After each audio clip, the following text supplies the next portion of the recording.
malamang naaalarma yan ngayon yung mga Marcos kasi ever since talaga yung INC nakasuporta yan sa mga Marcos. Pero ngayon, ba't parang, di ba, parang may paninindigan sila. So, kaya nga Mami Laika, yung very, very carefully crafted na, statement ng INC, I think, kumbaga parang, ang message talaga nun really is, if you're not, do not give us a reason para bitawan ka. Ang ano kasi niyan, ano kasi yan eh, ito lang basa ko sa INC, na, kaya di ba, matagal yan nagdedesisyon before yung mag-endorse. So, marami yung winning way, of course, practicalities, etc. Everything is being weighed. And once decided, and that would be implemented. Parang ganon na ano na namin yan eh, yan na ang aming paninindigan, and then we will go through it. Di ba kaya nga hindi nila binitawan ang Marcos? Hindi nila binitawan yan. Hindi nila binitawan ng Estrada. Hindi nila binitawan ng Estrada. Hindi rin nila binitawan ng si Digo. Hindi talaga nila binitawan si Digo, girl. Ako talaga 100%.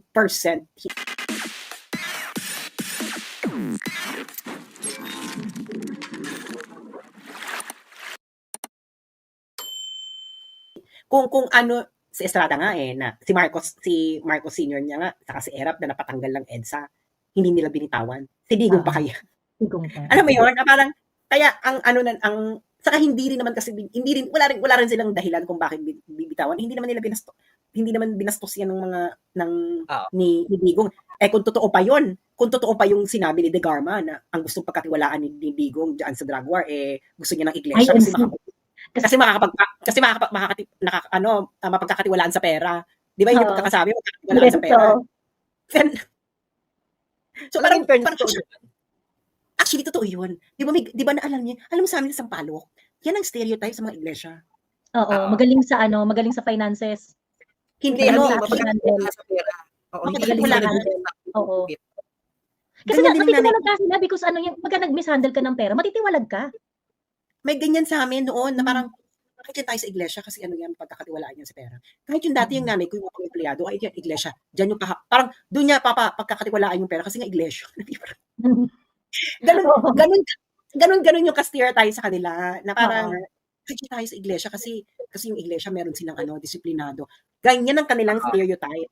Di ba, Mami Laika?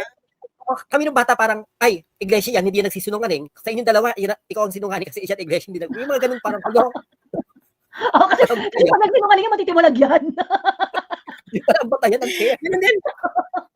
Ganun din, actually, naalala ko na ngayon, na-imbibe ko na yun, ganun sa neighborhood namin, ako iglesia yan, mas mapagkakatiwalaan. Na-imbibe ko na siya, naalala ko, nung nag-aaral na ako, tapos may mga school play. Ako yung director. Syempre ako yung mga kolekta ng pera. Tapos ang ina-assign ko talaga parati, ko lang talaga naalala na maging taga-punong treasurer nung perang maiipon for the school play kay iglesia parati. Oh my God, hello Jeffrey Magboo. Kung nakikinig ka man, iglesia ka pa ba? Pero naalala ko niya yan. Si Jeffrey Magboo talaga yung pinag-aano ko noon. Kasi nga iglesia si Jeffrey Magboo.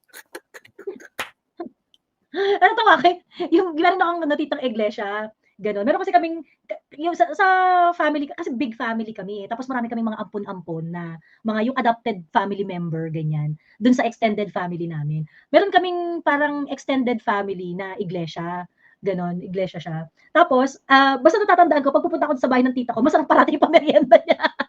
Pag pupunta ako sa bahay ng tita. Punta ako sa bahay ng tita Dali, masarap pagkain doon. Ganon, masarap pagpamerienda. I don't know kung ganun pa rin, pero kasi nung time namin nung bata, nagsisimula pa rin yung iglesia nun siguro, tapos talagang mataas yung tingin sa iglesia. Kapag iglesia ka parang, ay, disiplinado yan. Ay, pagkakatiwalaan. It has something to do with how they conduct themselves, no, Mami Laika? Oo. Pero yun talaga yung stereotype sa kanila, which is a good stereotype, no? And maybe something that you should be aspiring for, kasi kung na-disappoint sa'yo, iglesia ka pa naman. Di ba ganun yung iglesia ka pa naman, ganyan ang ugali mo. Ganun yung eksena. Ingat yaman. Si Jeffrey Magboo ako nakikinig pa. Hindi ko alam kung iglesia pa rin si Jeffrey Magboo. Anyway, actually, pinagkahawak ko nun, either iglesia or Muslim. Oo. I'm so sorry to discriminate, pero yun talaga ang ginaganon ko. I'm so sorry, pero yung mga Muslim namin kaklase laging sergeant at arms.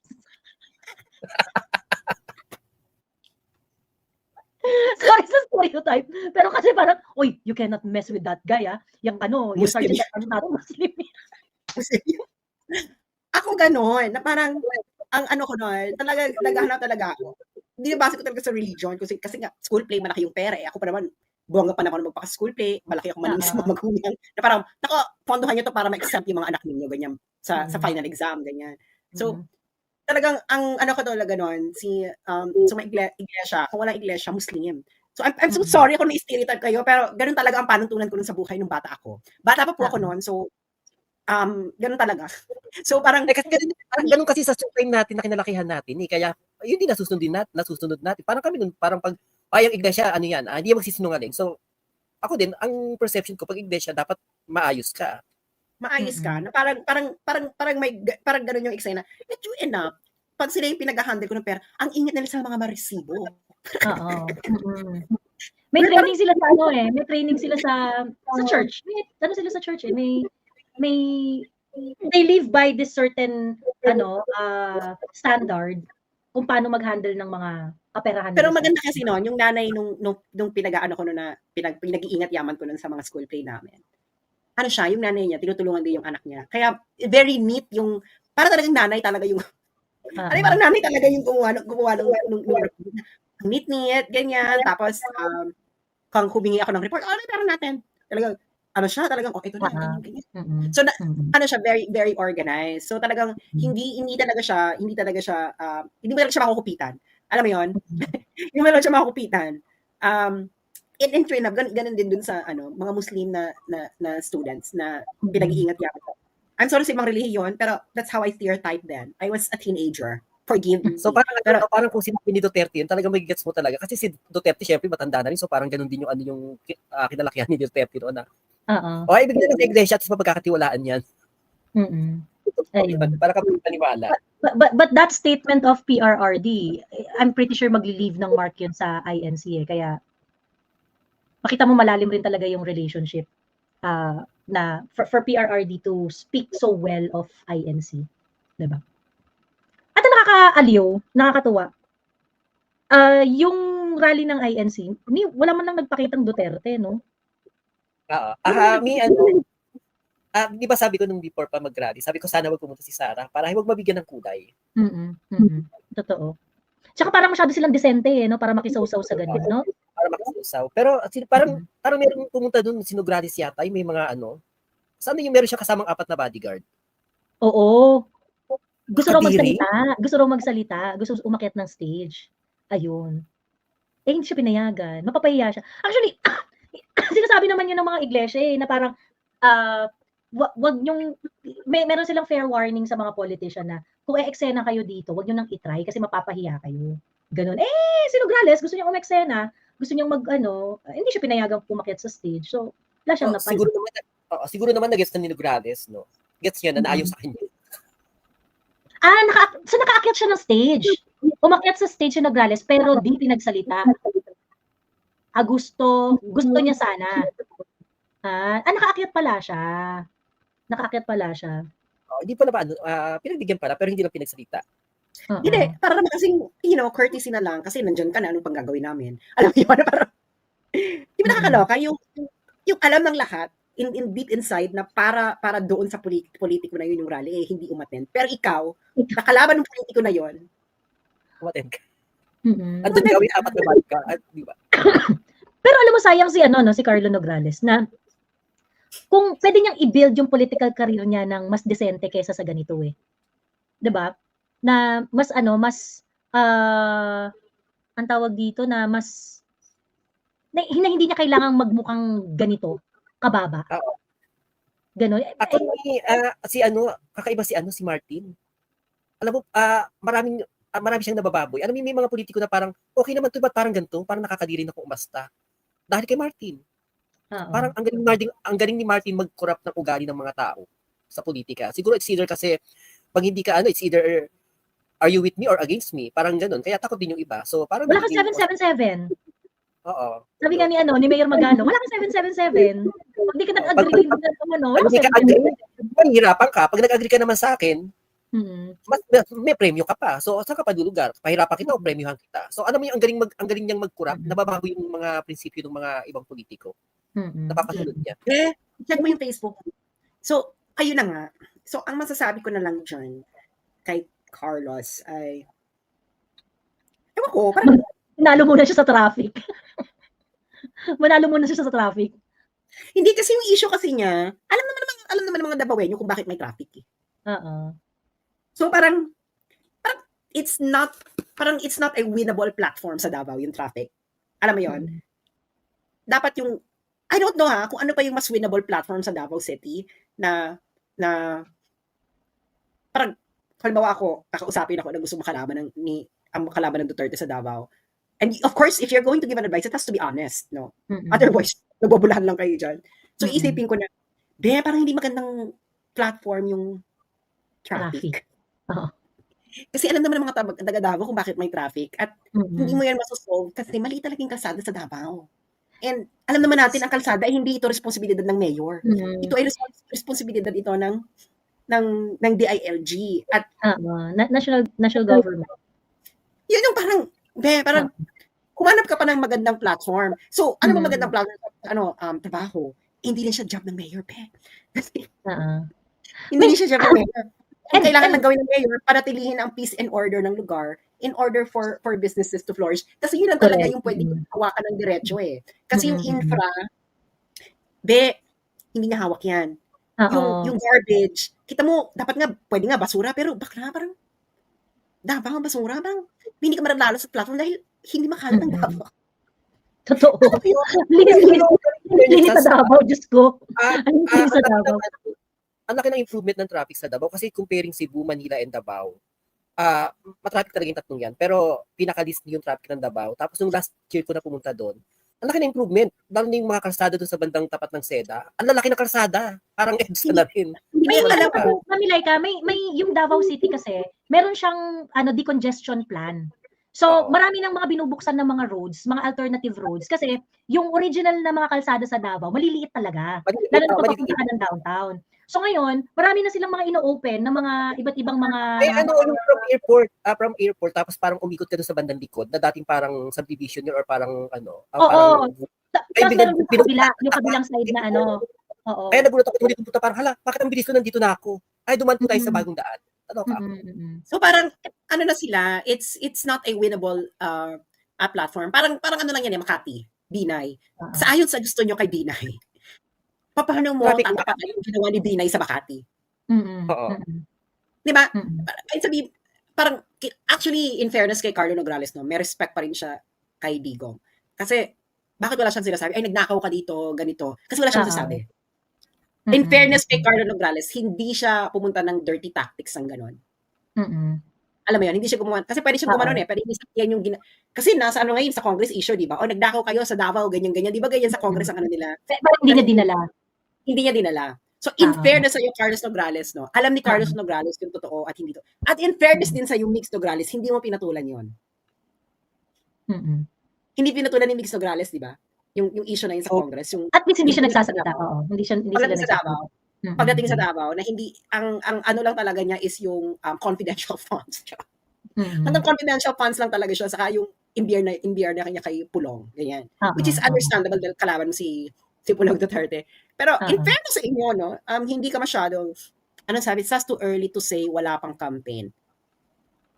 Actually nga, dapat ka unahan mo na ngayon bago ka pa magkampanya Dahil pag nagkampanya ka na, that's too late.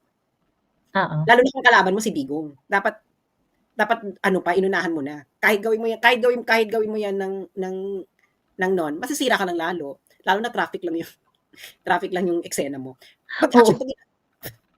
So parang ayun na parang okay, siguro maraming may mga boboto sa iyo dahil na hindi nga masolusyonan yung traffic. Pero the thing is, alam naman taga Davao kung bakit may traffic. Oo. At alam rin ng Davao, at alam rin ng mga Davao na ang solusyon sa traffic is really it requires a different framework na not necessarily hindi siya ginagawa ng mayor kasi ang limited lang ang mayor magda-divert ka lang ganyan. Pero yung magtatayo ka ng infra, hindi naman mayor ang gumagawa nun It's beyond the power of the mayor. Mayor ang tinatakbuhan mo, hindi ka rin tumatakbo ng ng governor. or presidente na ayusin natin Presidente. yung 'di ba? So, ayun ang ano, how about Magalong ng Baguio? I'm not so updated. Actually, yung Baguio, hindi, I don't know, maayos din naman yung Baguio. I was there. Parang wala namang pinagbago. Dati maayos din yung Baguio, ngayon maayos pa rin naman yung Baguio. Parang, ganun pa rin. Yung mga tao, disiplinado pa rin. Actually, yung mga namamangha-mangha yung mga taga Maynila, pumupunta ng Baguio sa kanang Davao eh. Yung, Bex, sinuklian ako ng taxi driver ng eksakto. Oo. Pero alam mo yung sa Baguio kasi, it's really more of the values of the Cordillerans eh. Yun yung pagiging ano, yung pagiging yung pagsusukle, yung pag-ano. Kasi yung mga Cordillerans, grabe yung ano niyan, grabe yung self-respect ng mga yan. Even when I was a student, iba pa yung mayor nun, hindi pa si Mayor Magalong yun eh. Yung mga ano, taga Baguio ka ba? Oo, din ako nag-college. Nag-stay ako na matagal sa Baguio. Nag-stay talaga ako na matagal sa Baguio. Yung mga ano, yung mga Cordilleras, pagka kunwari, lalo na yung mga ano, yung mga classmate kong mga Torogi, yung mga classmate kong mga ano, yung Ibaloy, Kankanae, ganyan. Pagka kunwari yung inuman, ganun, asara na. Sabihin na sa akin ng mga ano ko, ng mga kaklase kong mga Torogi, parang, kailan naman Pilipino, di kami Pilipino, igurot kami, gano'n. Ganun yung ano nila, ganun yung to emphasize ba yung nilang yung pagiging proud nila sa community nila na ano yung may mga ganung bang iritan. And then I do not know if you experience this. Pag nagpunta kayo ng Baguio, marami mga naglalako na mga locals, ganon. Marami mga naglalako ng mga locals, ganon. Pagkatapos kasi sa Baguio, merong mga beggar na matatanda, na tatuan na yung maraming tas nagbebeg, ganon. Tapos parang ang impression ng ibang mga tao, bakit nanlilimos yan? Ganyan. Apparently, yung mga nanlilimos ng mga Thundercats doon, mga ano na yon, yung mga wala nang magawa na mga Thundercats na taga doon. Tapos yung mga tatuan, sabi ganun, lilimusan mo yan, mas mayaman pa yan sa'yo.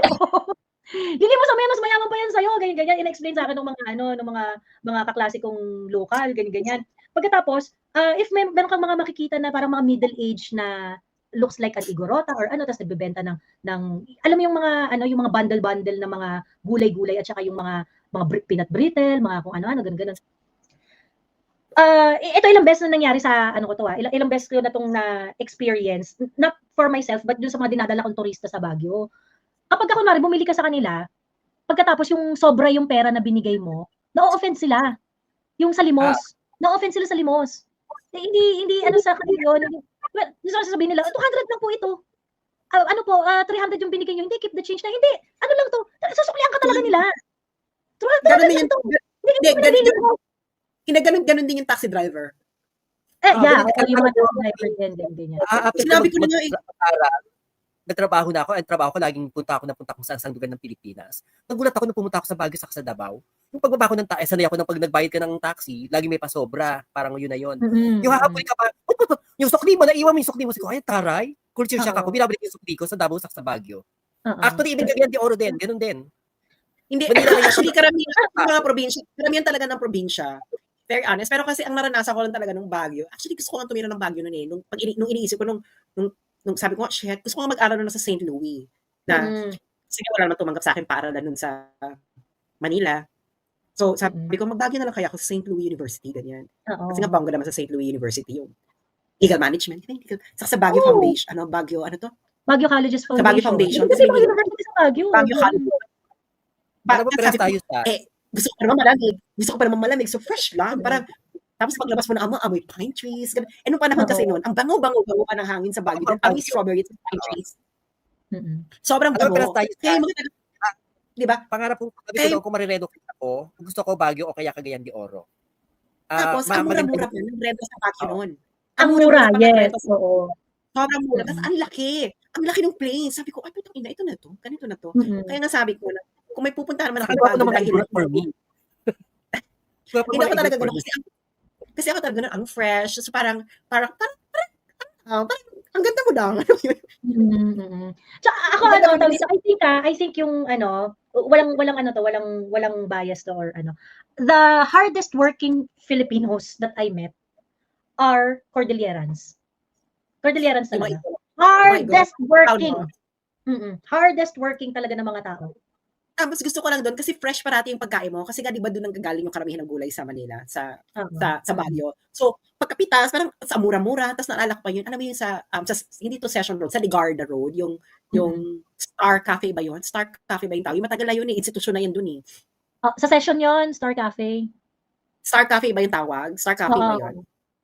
Girl, nung unang-unang ever pumunta ako ng Baguio noon, kasi ano yun eh, debate. Doon nung final lang, tour ng debate finals. So, pumunta ako ng Star Cafe. Tapos, sikat doon yung, chop suey. Siyempre, Baguio, chop suey, di ba? So, umorder kami ng chop suey doon. Girl, parang, alam mo, parang naman ako kumakain ng chop suey. Pero nung kumain talaga ako ng chop suey sa Baguio, parang, oh my God, ito parang talaga ng chop suey. Ang sarap. Kakaiba yung chop suey. Na parang, tapos talagang, Star Cafe, yes. Masarap yung chop suey. Hello, shoutout sa Star Cafe. Kaya tuwing pumunta ako ng Baguio, pumunta talaga ako ng Star Cafe para umorder ng chop suey. Dahil ang sarap ng chop suey. I'm pretty sure, no, Masarap pagkain sa ang pangalan nito, Good Taste. Sa Good Taste. Ayun. Actually, hindi na gusto ko sa Baguio. Wala kang itatapon. Kahit yung karinderya lang dyan, na lowly karinderya sa Baguio, ang sarap ng pagkain. Yan ang gusto ko sa Baguio. Kaya nga sabi ko nun, gusto ko sa Baguio kasi ang fresh ng pagkain, masarap ang pagkain sa Baguio. Wala kang itatapon, malinis ang hangin, amoy pine tree, and pwede na mag-jogging. Like in a rom-com. Charot. First time ko nakakain ng talbos ng sayote nung una kong punta sa Baguio. Sarap na sarap ako. Ano to? Talbos ng sayote, ha? Hindi ko alam. Oo. Actually, nung mga estudyante kami, nung estudyante ako sa Baguio, alam ko ng mga yung mga nag-aral sa Baguio, no? Yung mga nag-aral dyan sa University of Cordillera, St. Louis, ng mga taga-baba. Alam nyo na, pag wala na kayong pera, namimitas na ng talbos sa sayote. Kasi nasa daan lang yung mga tanim na sayote. Ay, ano yun? Ay, puno ng sayote yun, manalbos ka na, tapos iduto mo lang. May ulam ka na, susubo sa bagoong, masarap pa. Diba? True. Yes, ang mahirap lang sa Baguio parking, as in. Well, pagka pupunta ka kasi ng weekend or ng yun yung medyo mahirap kasi talagang grabe ang turista sa Baguio. Yun yung problem ngayon sa Baguio. Pero kung ako taga Baguio, bakit ako magkukotse? Everything is walkable. Yes! Hindi ka naman pagpapawisan. Hindi ka naman pagpapawisan, malamig naman.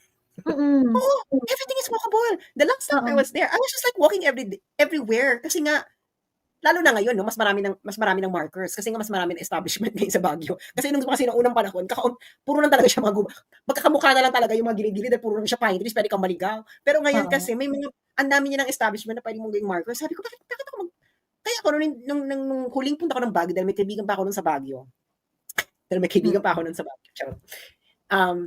Naglalakad lang ako. At kami nun, nasa nasa Governor's Road kami noon. So, nasa Governor taas. Park Road, oo. Yung malapit sa SM, oo. Di ba, nasa taas. Tapos nilalakad ko lang siya everywhere. Actually, kahit nung dati, nung una ko punta ko ng Baguio, nakastay kami malapit sa Teacher's Village eh. Sa Teacher's Camp. Teacher's Camp. Di ba, medyo nasa taas na yun to, di ba? Nasa taas na to. Nilalakad lang din namin. Kasi nga, hindi ko makita yung point na, sabi ko, bakit kung nandito ako ng Baguio, hindi ako magsasakyan? Kasi you can walk everywhere, what you need. Tapos lalo na ngayon may delivery na rin sa Baguio. Meron na rin parang grab sa Baguio. So, parang iniisip ko nga nun, kaya gusto ko nga sa Baguio nun kasi it's hindi pa ako nakapunta ng Davao nung panahon na yun kasi bata pa ako. It's very walkable.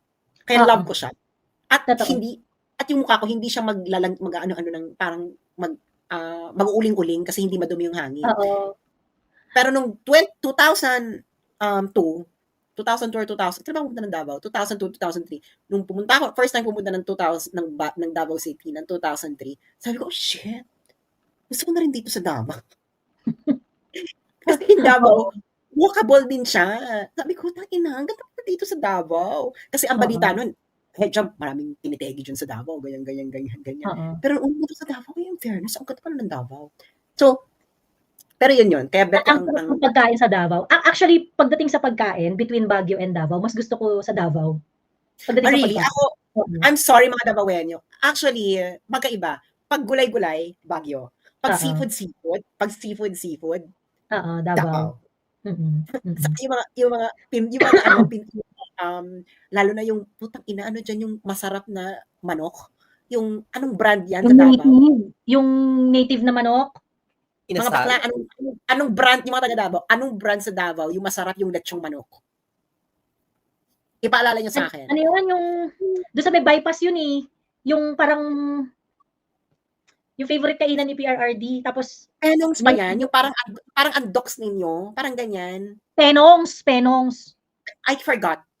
Penongs. As in, nung natikman ko yon, sabi ko, hindi siya inasal. Inasal is Bacolod. Oo, balik So, Bacolod ang inasal.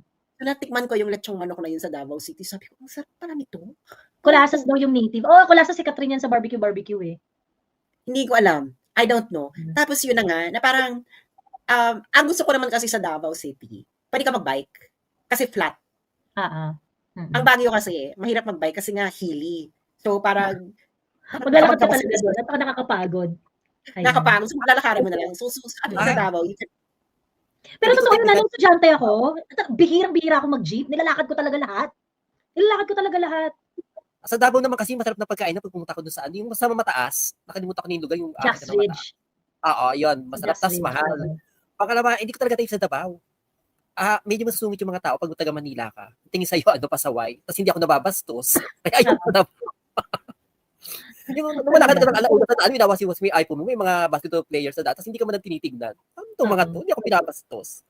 Napakadisiplinado. So, ayoko sa Davao. Totoo. Ayun, pero yung ano, sa Baguio, ang sarap kasi ng ano talaga, parang, yun nga, yung masarap manirahan.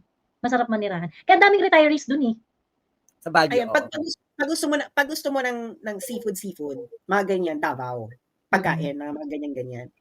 Pero pag gusto mo ng fresh, yung salad, yung mga pang woke ganyan, yung mga pang woke na pagkain. Oo. Baguio. Alam mo yun? Ganyan. Wala nang iwo-woke wala nang iwo-woke pa na pagkain kaysa sa pagkain sa Baguio. Hindi ba? Lalo na yung gulay pa ba dyan yung maganda na parang doon mo talaga matatagpuan yung parang mga woke. Actually, hindi. Parang, saka hindi, meron din doon sa Baguio. Alam mo yung, yung parang artist camp na pwede mong i-rent yung mga kubo-kubo. Tamawan Village. So, nagganong kami. Oh my God. Ang sarap. Kasi nirent namin yung isang friend ko. Pumunta kami doon. Isang kubo, oo. Yung mga kubo-kubo, nasa inyo lang yon. So, parang, tapos ang sarap ng pagkain. Kay Ben Cab ba yung ano na yon? Yung lugar na yon? Hindi. Pero, parang isa siya yata sa mga kumembot nung art community na yon. Yung Tamawan Village kasi parang siyang art community. Maraming mga artist na tumatambay doon, ganun. Maraming mga Sa Manila, anong magandang pagkain? Well, in fairness, sa Manila, masarap sa Manila ang mga international cuisine. Kasi nandiyan naman kasi lahat sa Metro Manila ang kayo ay di Jollibee. Hindi, yung mga international cuisine. Sa Manila, ang pinakamasarap na pagkain ay nasa Binondo. Oo. Wala nang, ano ako dyan, parang Binondo is the food center of Metro Manila. Wala nang, parang, I cannot find anywhere dyan sa... Ano rin ngayon yung Tondo? Ano pa pumunta ka sa Tondo? Parang lahat na nanandaan food street. Ayan, kasi nga malapit yan sa Binondo. Malapit yan sa Divisoria. Kasi nandiyan bagsakan ng mga gulay sa Divisoria. You know what? Biro mo sa Tondo nasa side street may nag-ihaw ng lobster na ang lalaki, saka ng mga pampano. Saan yan, Mami Laika? Sa Ugbo, Tondo na nga ako. Parang, bakit may lobster? Sabi pa nung baka nagtitinda, Ses, bumili ka na pag hindi masarap, pwede mo ako sikmuraan. Kung nakakaloka ka. Hindi, ang masarap niyan, ito, kasi foodie kami nung ex ko na Chinese eh. Ang masarap niyan, Binondo talaga, bonggang-bongga talaga dyan. Tapos yung original dampa sa may Paranaque. Naabutan niyo ba yung original dampa sa may Paranaque na malapit sa Manila? Yes! That was the original dampa. Nung dinala ko ng jowa ko doon, unang-una, siguro, parang, ang kinain namin, ang parati namin order noon, kasi parati kami kumakain ng weekend. Kasi magdampa naman tayo, babe. So, magdadampa kami, pupunta kami doon ng arte, di ba? Tapos, hindi nga siya, malapit siya sa Multinational Village. Malapit siya sa Manila Memorial Park, yung original na dampa. Tapos, ang masarap pa nun is, famous na niluluto is buttered shrimps. And then, yung... king crab. Ano to? Yung yempo nila na bonggang-bongga yung sausawan. Pinanood ko talaga paano ginagawa para magaya ko. And then, masarap sa kanila ang sinigang sa miso. And yung unang original dampa, doon sa may Paranaque. And it was like way back in the 90s kasi bigla nang nagkaroon ng Bigla ng dampa-dampa, ganyan, dampa-dampa. Oo. But that was the original dampa, na doon talaga pumupunta ang mga tao. Pumunta pa talaga sila doon sa Parañaque, sa may, malapit sa Manila, Memorial, Manila Memorial. Ito ba Para yung malapit kumakanta. sa Baclaran? Hindi. Ay, hindi. Parañaque na eh. Paranaque na. Parañaque na? Ah, okay. Oo. Manila Memorial, di ba ito yung duty free, di ba? Duty free. Multinational, papasok, tapos ito yung gilid na papasok ng multinational village. Lagpas pa. Oo. Di ba, Mamiray ka? Lagpas Lalagpas ka. Oo. Papunta ng Bikutan. Bago Bikutan, yan. ano? Sorry, hindi pala Baclaran. Bikutan, oo, tama. Oo. Pero bago yan, makarating ng Bikutan. Bago Oo, nakarating bago yan, ng Bikutan. Oo. Ang nasa harapan pa nun, if I can remember, is parang, ano ba nasa harapan ng dampa nun? Parang Chinese restaurant ata yung nasa harapan. Na parang mas kabilang. I can't remember. Malalaking Pero- parang yung restaurant sa harap tapos warehouse sa likod, parang ganon. Oo. Pero yun ang original dampa, na para talaga siyang talipapa. Oo. Kasi mamamalengke ka, bibili ka nung ipapaluto. Sabi ni Mary Joy, libis yun. Wala pang libis nung panahon na to. Oh, wala pang Wala libis pang doon. kanya. Wala pang libis nito. Ang sabi near BFF, yes. Damuhan pa lang yung libis. Doon, kasi yun talaga, doon ako, yung jowa ko, meron silang food business sila eh. So, alam niya lahat ng masasarap na kainan. So, talagang inililibot-libot niya ako sa kung saan-saan. So, talagang, kaya pag tinanong mo ako, ano masarap na pagkain sa Manila? Binondo. Wala na iba, girl. If you like gas food in Manila, go to Binondo. At saka yung mga puntahan niyo yung mga mom and pop restaurants na kailangan mo pa-reserve kasi 3 lang yung table, yung mga ganyan. Oo. Alam niyo yung sa Makati, I forgot na sa Makati, pero meron sa Makati noon na, oh my God, anong street yun? Yung, parang pagkagano mo ng Buendia, hindi to Buendia eh. Sa Giho? Pero, sa Giho? basta, oo. Bakit hindi ka tumataba, Mrs. Poverty. Tingin ko sa sinasabi mo poblasyon. Hindi siya poblasyon, girl. Ano to? Kasi ganito kami nakatira. Cityland. Alam mo yung Cityland, Chino Roses Avenue. So, Oo, tabira ako doon. So, bakla anong year? Tabira ako doon, 2006 to 2007. Bakla, malamang nagkakawin tayo sa iyo. Anong tower ka? Yung di ba yung likod niya, Washington Street, laging baha? Yun ba? Di ba? Cityland pa, hindi, yung Cityland ka. Cityland Pasong Tamoko. May sabi mo Cityland Buendia, yung sa malapit sa Riles. Oo, yung sa akin, Hindi. yung sa Buendia na. Oo. Pero may kaibigan kami dyan, so malamang nagkasabay tayo sa elevator sometime in the past. Pero merong kainan nun sa Makati, 'di ba? 'Di ba yung Makati, yung kabilang side niya, ang naghihiwalay nun ay South Superhighway, 'di ba? So pag tumawid ka, Makati pa rin. So yung Makati kabila. Yung Makati kabila. Yung may cash and carry. Yung may cash and carry. Nakalimutan ko na doon kung anong street doon. Tapos sikat kasi yon sa amin yung panahon na yun ng mga alternative emirate na kainan.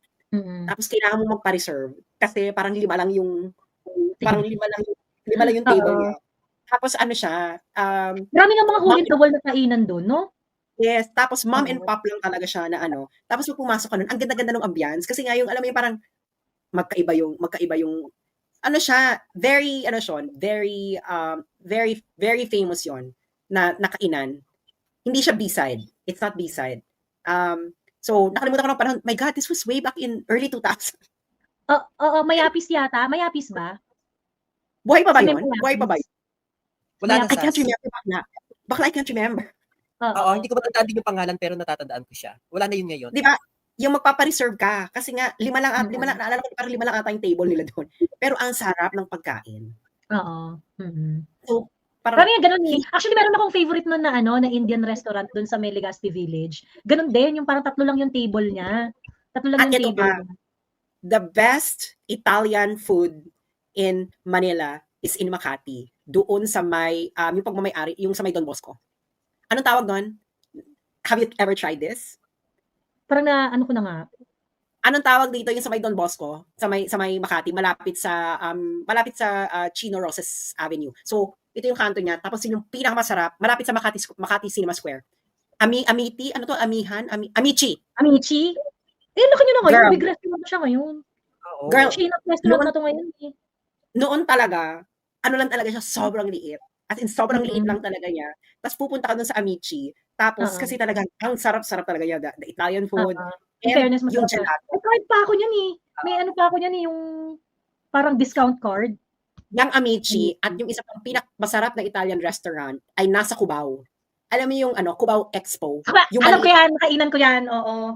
Sarap di nga, ba? masarap. Mm. Hindi niya parang siyang mom and pop, di ba? Kasi nga, ano siya, Oo. mag-asawa na yung may-ari. Tapos yung Be lalaki siya yung nagluluto. Bellissima yata, Bellissima yung Belichi. Belici. oo, gano'n. Sa Binondo So, yung Waying, di ba? Pagtas uminom, diretso ng Binondo kain sa Waying. Belinis. Bellinis. Oo. Kaya ang sinasabi ko, sa Metro Manila, yung mga international, lalo na yung mga mom and pop, yung ayun nga, yung parang yung Amici kasi ang nagpapatakbo kasi niyan yung mga pare. Pare, oo. Mga pare Na niya. yung mga Italian na kasi yung mga ingredients talaga nila galing talaga ng Italy, ganyan. Kaya minsan Oo.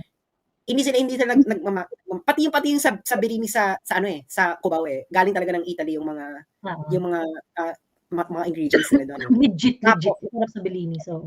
masarap sa Belinis. Tapos ang tinanong niyo ako kung ano masarap pagkain, so patatabain ko kayo diyan. So, Ayun. Lagi ko ano, palatambay ako sa Cubao Expo nung ano, nung lasinggera pa ako. sabi ni Carl Icahn, "Sas, tulog na tayo." Tulog ka na. Matulog ka na, 12 AM na. Kung makapaggaya ba? Kung maggaya parang tabi kayo matulog, eh. Tulog na kayo.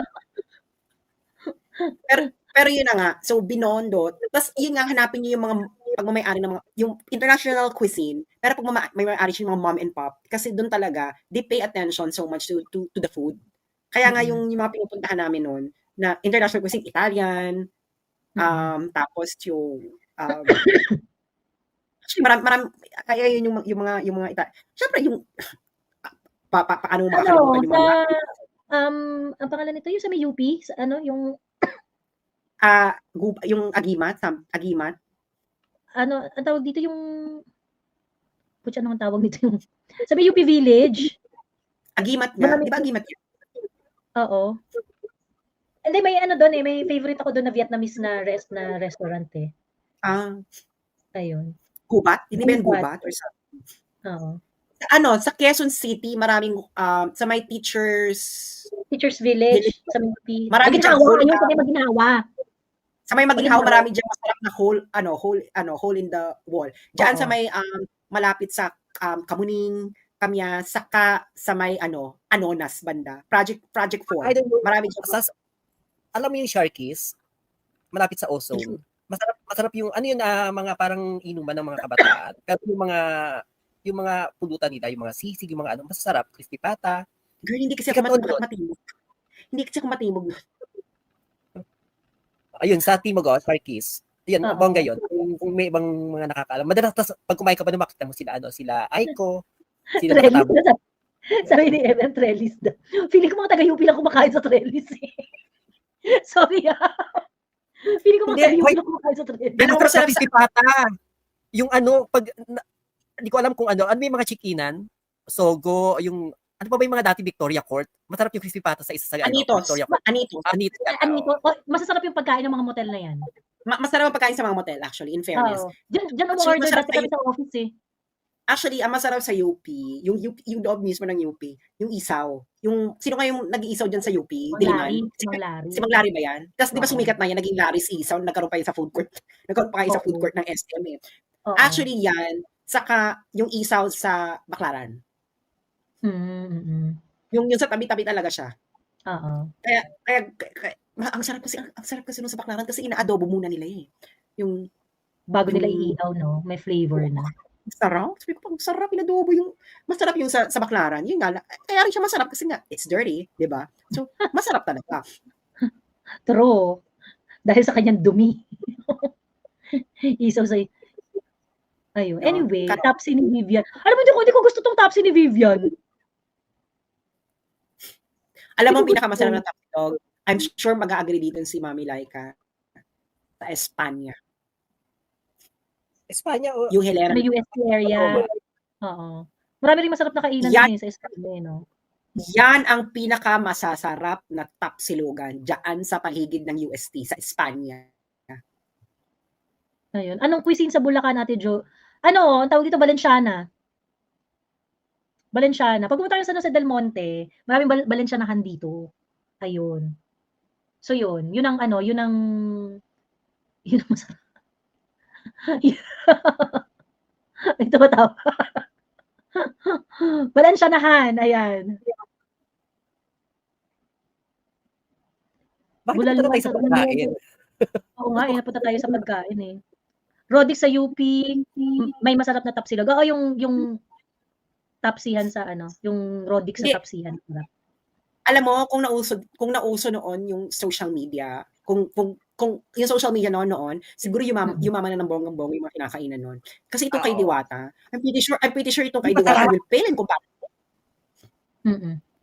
Ano, social media success yung kay Diwata eh, no? Social media. Alam mo, Kasi kung may ha? tulad sa Ugbo, yung Ugbo nung time na yun talagang madalas kami kumain yan. Pero nung nag-social media na, naging ano na sila, naging street, ano ba tawag doon? Food street na yung Ugbo. Pero dati nung talagang sikat ng diyan nakainan, yung lechon ni Tomboy, na makikipag-away ka pa kay Toby kasi nung una yung take-out kasi yung mga dine-in. Saka yung kapasilyo na na tumbong. Ayun talaga, ang sarap ng tumbong doon. Tapos makikita mo na ayun. Maswerte si Diwata kasi may social media. Kasi kung may social media noon, siguro yumaman na talaga ng bongga kasi nagsara yung ibang mga masasarap noon eh. Kasi nga nagtaasan yung alam mo hindi na nila nakaya. Pero kung siguro may social media noon, nabuhay yun. Yung mamimiss mo, shit, wala na siya kasi hindi niya kinaya. Oo. Totoo. Kasi lalawak yung market eh. Kung may social media, lalawak yung market nila. Tapos mabuboost yung, lalo na ngayon, pwede mo nang i-grab at saka i-food panda lahat ng pagkain. So, yeah. Ayun, yung tumbungan pala sa Ugbo, nagbubukas lang yun ng alas 10 ng gabi, tapos alauna, sarado na. So dapat, kung kakain ka, dapat tatimingan mo yun bago mag alas 12, dapat nandun ka, nakapila ka na. Then makakasabay mo dun mga reporter, mga pulis. Kaya sila 10 PM nagbubukas kasi nga, iskinita sila eh. So may mga kapitbahay, may istorbo. Doon ka kakain sa may iskinita, may mga lamesa. Pero ngayon sikat na sila, alas 4 pa lang, nagbubukas na sila, alas 4 ng hapon. Tapos yung mga kapitbahay nila, sila na nagtitinda ng soft drinks. Parang, order ka ng soft drinks. Oo, sila. So, sinakyan na nila yung ano. Sabi, how about Thai food? Ang pinakabet ko na Thai food sa Manila, and this was like a long time ago yung sa may gilid ng Rockwell. Yung, anong tawag dyan? I forgot the name. Nakailan ko yan, Tapos kakain ka sa kalsada. I forgot the name. So, ang sarap ng Thai food doon. As in, talagang hindi ko alam if it's the same, yung nakainan ko na Thai restaurant doon. Pero parang ang ano siya, yung sa kalsada kakain. Alam mo, sa iniisip ko, parang yun yung original na poblasyon. Nung hindi pa sikat yung poblasyon, yun yung talagang madalas, yun yung maraming kainan, yung bandang Rockwell, tapos may gilid ng kalsada. Sa gilid ng Rockwell. Sa gilid, tapos kakain ka sa kalsada. Kasi nga, tapos bukas sila hanggang 2 AM. I forgot the name. Actually, sa Pilipinas ako noon last time, pumunta pa ako noon para kumain. Kasi nga nami-miss ko yung ganap ko noon. Tapos sabi ko, ay, masarap pa rin sila in fairness. Tapos ganun pa din yung ambience. I forgot the name nung Thai food na yun. Pero siya talaga ang pinakamasarap na Thai food sa Manila. Yung yung pinaka-authentic yung ano.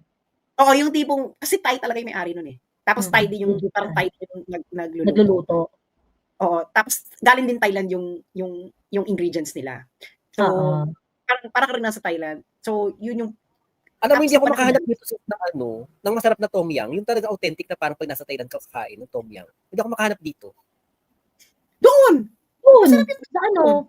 Puntahan natin. Ang tagal ko na rin hindi napupuntahan. Yun yung sinasabi ni Sas. Wala na yata yun. Masarap talaga. Wala na yata. Nakakain ako in fairness talaga yun yung medyo pinakamalapit sa tom yum na authentic. Kaya lang, sarado na yata yun. Kasi wala na sila because of poblasyon. Soms! Ayun ang pangalan niya, Soms. Soms. Masarap sa Soms. Sabi niya. Ayun ang pangalan niya, Soms. Sa Soms. Soms ang pangalan ng Soms. Yun yung pangalan niya. Di ba sa ano yan yung kakain sa may kalsada? Sa gilid yan ng Rockwell eh. Pero nandun pa mamilay ka, nandun kumain pa ako nung last time eh. Ay, sarado na ba? Kumain ka that. Sarado na daw. Sarado yung Soms? Sabagay, kasi ano pa yun eh, pre-pandemic pa ako nakakain dun eh. Wala na kasi because of the population eh. Because of population, yung mga dati pinakainan doon na wala na. Kasi naagaw yung customer ng mga taga-poblasyon. Oo. Pero yun ang, actually ang daming, ewan ko no, parang, kasi kailan ba ako bumalik ng Philippines? 2022. So, umalis ako ng 2010. So, ang dami na rin nagsara noon. Pero, may mga pinupunta-puntahan kasi ako ng mga hole in the wall na marami. Ito kasi bakit tayo napunta sa pagkain? May nagtanong kasi sa akin kung ano daw pinakamasarap na pagkain sa Sa Manila. Metro Hindi lang tuloy, Manila. Oo. tuloy-tuloy na. Chopsoy lang sana kami sa Baguio, ayan. Pwede may kainan sa Makati at sa Quezon City at ano, Kasi Nadao. kanina masyado natin pinipraise yung Davao saka yung Baguio. So may mga nagdi-dare na, ay baka sa Manila. Parang, ay meron din naman sa Manila. So napunta sa ng usapan. Alam mo, may mga amats-amats kasi kami ng mga magkakabarkada. Kasi nga, yung iba kasi sa amin, ang trabaho, umaabot hanggang gabi. So, nagugutom, ganyan, kakain. Tapos, ang mga gimmick, ang ano namin, ang amats namin nun, saan ba ang pinakamasarap na ganito kainan? Alam mo, hanapin talaga namin yung halimbawa, alam nyo ba kung saan ang pinakamasarap na pork chop?